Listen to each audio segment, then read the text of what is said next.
Hi guys, I'm back at Europa Point in Gibraltar, making another video for you. This time I'll be talking about this memorial behind me to the former Polish Prime Minister in exile and Commander-in-Chief of the Polish Armed Forces in exile, General Władysław Sikorski.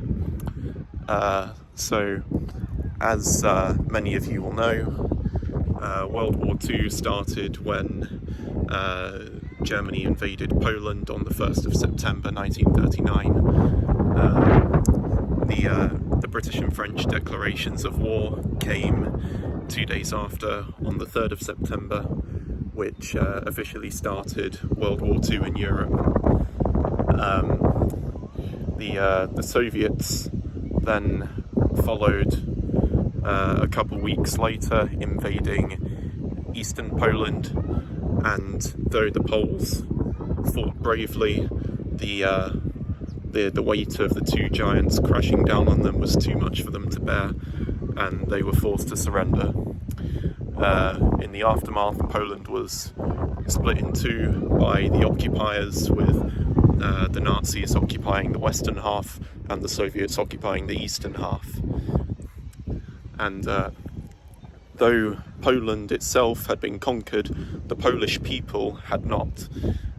Sikorski and thousands of other Poles fled overseas to the United Kingdom, where they would establish a government in exile in London. And as well as this, around 350,000 Poles served in the Home Army, which continued to resist the Nazi occupation even after the fall of their homeland. As well as this, the Poles would also fight bravely in almost all theatres of the war, from Europe to Africa to Asia to the Pacific, leaving their mark on almost 43 countries.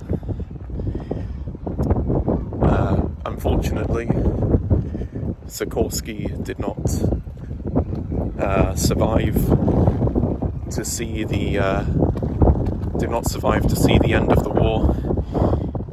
He would actually die in a plane crash right in the strait next to me. That there is the Strait of Gibraltar, and Sikorski's plane would crash just in the waters off the coast of Gibraltar, which is why the memorial is erected down here at Europa Point. His plane crashed on the 4th of July 1943, so unfortunately he didn't survive to see one of the Poles' greatest victories in World War II, capturing Monte Cassino alongside British and Canadian forces.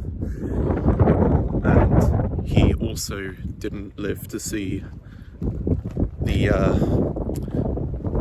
Allied victory in the war, or the expulsion of the Nazis from his homeland, which is why we have this monument here in Gibraltar, not only to commemorate the general himself, but also to commemorate all those who also didn't live to see the end of their homeland's occupation, and to all those thousands of Poles who gave their lives in the war for for a free and unoccupied Poland.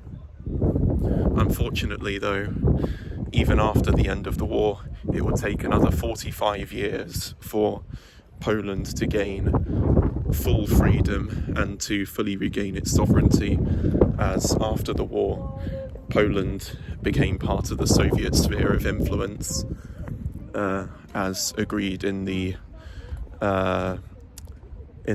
post-war conferences at Potsdam. So yeah, hope you enjoyed this video.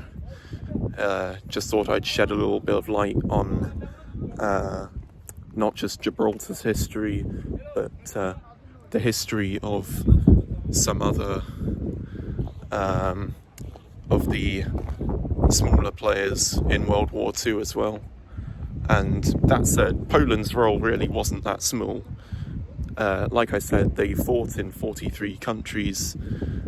They'd given up thousands of lives, more civilian lives actually than military lives, and